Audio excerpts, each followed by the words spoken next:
ada kejahatan yang murni karena watak dan sifat jahat.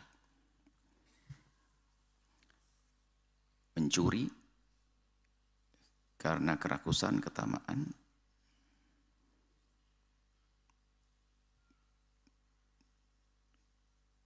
Kemudian ada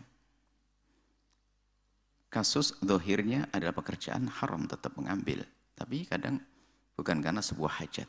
Jadi kalau orang mencuri karena perlu atau memenuhi ketamakannya, mencuri, ambil hajat. Ada dohir sifatnya memang sebuah kejahatan juga, mengambil, tapi kadang bukan karena hajat. Karena ada permasalahan dalam dirinya, mentalnya. Ada istilahnya kalau disebut dengan kleptomania ya. Jadi mengambil, padahal dia tidak punya hajat. Setelah diambil, tidak diperlukan, hanya dikumpulkan saja. Dan dia kadang-kadang ngambilnya itu tidak bisa menahan. Bahkan kalau maling kan merencanakan. Maling beneran merencanakan dan sebagainya. Sembunyi-sembunyi dan sebagainya. Kalau ini enggak. Bahkan terang-terangan dia ngambil. Bukan terang-terangan, maksudnya di tempat mana saja, kapan saja. Dan barang yang tidak diperlukan. Secara kesimpulan sama-sama ini mengambil barangnya orang lain haram dan dosa. Adapun cara memberikan solusinya tentu di sini ada dua cara. Yang pertama karena maling sifatnya jelek jahat ya mungkin kalau sudah ya dihukum, kalau masalah potong tangan dan sebagainya iya betul. Itu kan masalah hukumannya. Tapi untuk proses menyelesaikan disadarkan dulu istitab, diingatkan. Ini yang pertama yang memang mencuri karena kejahatan dalam dirinya. Yang kedua karena permasalahan mentalnya. Maka dia harus selesaikan mentalnya ini dong. Kalau pertanyaannya, saya pengen tobat dan kembali. Ya tobatnya kalau tobat berobat dong. Ini loh, tobatnya di sini. Anda harus mau untuk diobati, dibenahi. Jangan membiarkan saja. Terus akan banyak orang kehilangan. Yang dibikin malu suaminya dan seterusnya. Jadi tobatnya adalah, pertama dan utama adalah dia menyadari dia punya penyakit semacam itu. Dan harus diobati oleh ahlinya. Bisa jadi nanti melibatkan tidak cukup psikolog, psikiater, dikasih obat untuk membantu agar dia bisa reda itu penyakit. Tentunya kembalikan pada ahlinya. Ini hanya gambaran solusinya. Adapun hukuman tetap saja. Nggak ada dimaafkan orang, kleptomania adalah dimaafkan, dia nyuri ke apapun. Karena nggak ada, tetap salah. Karena sebetulnya dia juga takut kok. Kalau seandainya dia ngerti hukumannya, dia tidak sadar. Dia lalai dengan hukuman. Ngerti. Kalau ngambil nanti seandainya dalam hukum Islam akan dipotong tangannya. Nggak mau, nggak ngambil. Oh ini ambil, potong nanti. Nggak ngambil. Dan kami ingatkan kepada semua bahwa permasalahan-permasalahan psikologi yang selama ini dibahas, memang para ahlinya telah memberikan solusi-solusi terapi-terapi. Dan termasuk terapi yang paling dahsyat adalah, yang paling penting bukan dahsyat, paling penting dan utama adalah, terapi kan perlu proses macam-macam. Terapi tentang wawasan, diberi wawasan tentang penyakit ini termasuk terapi dulu. Kalau dia tidak menyadari itu sebuah penyakit, maka akan dibiarkan saja. Maka terapinya adalah dimasukkan nilai-nilai keimanan bahwasanya ini dosa di hadapan Allah, mengambil haknya orang lain. Ini terapi juga itu. Yang dianggap mungkin kalau seorang psikolog hanya melihat dari sisi cara-cara yang selama ini dipelajari di kampus, kan begitu. Tapi nilai-nilai dalam Islam perlu ditanamkan. Kalau semakin kuat rasanya takut kepada Allah, sama seperti rasa takutnya kepada tembakan dan hukuman, maka dia akan bisa menarik diri itu semuanya. Dan kalau semakin ditajamkan rasa, dipertajam, diperjelas rasa takutnya kepada Allah, juga akan perlahan penyakit itu akan juga runtuh, hilang. Di samping nanti terapi selanjutnya tanyakan kepada ahlinya. Kan itu loh. Pakarnya, sampai nanti derajat obat, itu bisa saja dibutuhkan, karena mungkin sangat berlebihan dia. Orang kaya raya, tapi kenapa setiap di toko tiba-tiba ngambil ini dan sebagainya. Tentu masalah keimanan perlu dibahas di situ. Kalau ada iman ya enggak.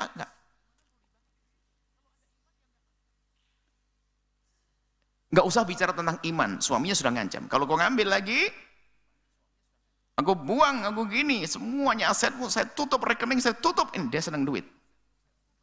Dia senang duit. Suaminya ngancam begitu. Kira-kira kalau di depan suaminya berani mencuri enggak? Enggak mungkin. Loh, kenapa? Tahu suaminya melihat. Kalau suaminya lagi melihat, dia mencuri. Artinya masih bisa ditahan. Buktinya apa? Dengan manusia pun dia masih bisa. Karena takut dengan suaminya. Nanti takut dipotong rizkinya, rekennya ditutup, nanti fasilitasnya ditarik sama suami. Dia di saat ada suaminya nggak berani mencuri, nggak berani ngambil. Jalan sama suaminya di belakangnya nggak akan dia colak-colakin. Loh kok bisa? Iya bisa. Kenapa? Dia merasa dilihat oleh sang suami.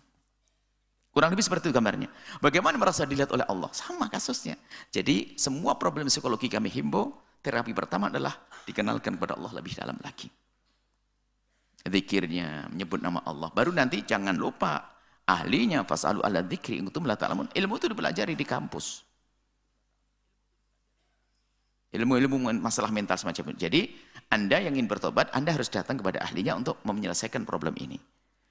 Kalau ada saya tobat, saya nyesel dan sebagainya, nggak mau diajak ke psikolog, nggak tobat, itu bohong namanya. Sebab, anggap itu kan mental ya. Sekarang bukan urusan mental. Dia punya koreng yang mohon maaf, aromanya tidak enak. Ya kan? Sementara suaminya itu kalau nyium aroma itu, tanpa refleks langsung muntah, mual gitu. Sehingga suaminya ngomong, aku sebenarnya sayang ke kamu, tapi tanganmu tuh. Iya sayang. Tak taunya perempuan ini katanya, saya juga cinta kepada abang, saya tidak pengen jauh dari abang dan sebagainya. Terus suaminya, abang kamu berobat sayang. Katanya sang istri, enggak usah. Dah. Obat, saya siapin duitnya, enggak usah. Kira-kira bikin kesel enggak orang itu? Oh berarti berobat dong, karena korengmu itu yang bikin enggak enak. Sama persoalan mental, katanya pengen kebaikan sama suami, benar sama suami, dia penyakit, suruh berobat enggak mau. Berarti dia enggak punya ikat baik untuk benai. Ngilangin korengnya kok enggak mau, berarti dinikmati baunya. Kan bodoh dia. Sama ibu yang penyakit kayak tadi, ibu yang bertanya, Anda berobat dong terapi. Di samping pertama dan utama kuatkan iman Anda. Anda harus punya waktu untuk berzikir menyebut nama Allah, ingat itu dosa-dosa, dan Anda mulai hari ini sambil mengembalikan kepada yang berhak, kepada yang punya. Perlahan Anda dengan Allah, Allah, Allah terus. Sambil tidak cukup begini. Karena Allah, Allah kan tadi kita tentang sunnatullah. Ikhtiar dohir kan Allah perintahkan. Itu kan ikhtiar batin. Makanya jangan diremehkan ilmu-ilmu gitu. Ilmu kedokteran, ilmu dokter fisik, dokter jasad, dokter psikologi, dokter mental, itu semuanya perlu kita datangi, jangan sok. Jadi Anda pergi ke ahlinya, ke pakarnya, itu sama dengan kalau Anda sakit gigi pergi ke dokter gigi. Itu sama. Hanya kami di majelis, di member Mulia ini mengingatkan kepada siapapun harus pada punya kesadaran melek lah tentang hal-hal semacam ini.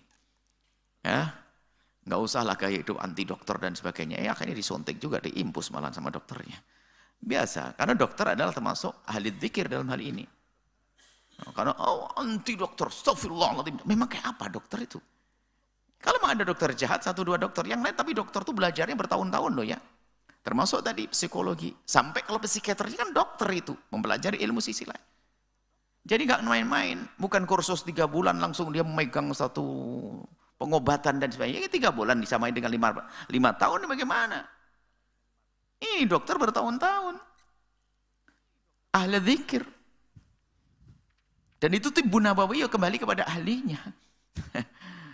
Bukan sekedar ruqyah. Ruqyah iya, itu kan batin. Tapi setelah diruqyah, tetap tanyakan kepada ahlinya ini apa dan sebagainya. Nah, ini kita ingin menggabungkan ini. Pemahaman itu seperti itu. Fasalah dzikri.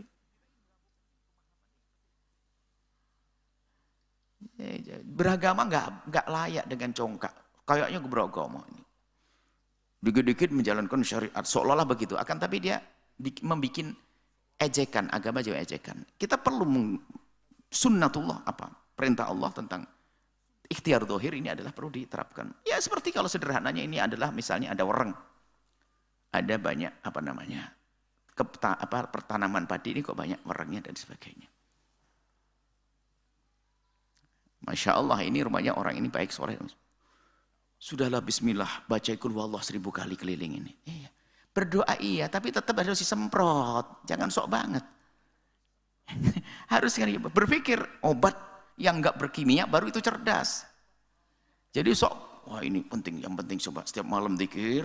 Nah, akhirnya muncul besok pagi ada orang wiridan tok enggak mau kerja, akan cari nafkah. Hanya hadir pengajian tok. Insya Allah setelah kita hadir pengajian dijamin oleh Allah. Istrinya suruh ke pasar. Suaminya ada di sini ngaji, dungu dia. Kurang begitu. Jadi mohon yang punya permasalahan kayak tadi, Anda datang ke ahlinya. Dan kami himbau kepada ahli. Tolong para psikolog-psikolog. Anda harus lebih terbuka, lebih punya waktu untuk mereka. Hari ini orang punya banyak masalah. Psikiater khususnya juga harus Anda lebih senang diskusi dengan mereka. Karena apa? Mereka perlu ditolong tidak kalah pentingnya dengan orang yang sakit jantung dan paru-paru. Karena mohon maaf dia merugikan orang banyak. Kleptomania tadi lihat. Dia ngambil orang banyak, merugikan orang banyak. Hanya bagi yang punya masalah, Anda yang bertanya, ibu yang solehah, Anda orang baik. Tapi tanda tobat Anda yang sesungguhnya dan Anda ingin abadi, terus dengan suami Anda harus tobat. Syarat tobat pertama adalah ikhla. Syarat tobat adalah menyesal. Anda menganggap itu sebuah salah dan dosa. Yang kedua adalah ikhlas meninggalkan. Caranya apa? Untuk meninggalkan minta bantuan sama orang psikolog. Atau sampai psikiater yang akan bantu Anda ngasih obat misalnya. Ahlinya. Jangan ke saya tak kasih obat ikan nanti. Nah ini bagian. Ada bagian masing-masing. Tolong kepada ahlinya. Saya merindu ada pemahaman dalam hal ini. Sebab masalah ini perlu kami sadar. Ada orang katanya pendidikan dan sebagainya. Anaknya dibahas masalah psikologi yang mikir anak saya gila. Bukan. Siapa yang bilang anakmu gila? Saya agak tegas masalah begini-begini karena apa? Kasihan. Kadang-kadang punya permasalahan mental dianggap dia keramat. Ini kan aneh sekali. Masalah mental dia ketemu orang tidak pernah keluar kamar katanya, oh ahli kholwah dia. Kholwah gimana yang sakit mental? Kholwah. Akhirnya dia dengan Allah. Dia sakit mentalnya. Ketemu orang gemeteran dia. Jadi perlu sadar sisi ini. Tadi ibu yang bertanya, Anda pertama tingkatkan rasa takut Anda kepada Allah. Banyak zikir, menyebut nama Allah. Kemudian ingat itu adalah dosa. Terus ada ingat jadikan terus. Setiap malam ngambil itu haram miliknya orang. Haram. Bahkan dosa kepada manusia susah teman-teman. Terus Anda kuatkan. Asah. Sambil Anda terapi selanjutnya adalah kepada ahlinya. Bisa saja dibantu dengan obat. Itu saja. Semoga Allah menjauhkan kita dari penyakit-penyakit itu. Memberikan kesehatan lahir dan batin. Mental dan hati. Wallahu a'lam bishawab. Setelah Anda menyaksikan video ini, jangan lupa berselawat kepada baginda Nabi Muhammad sallallahu alaihi wasallam.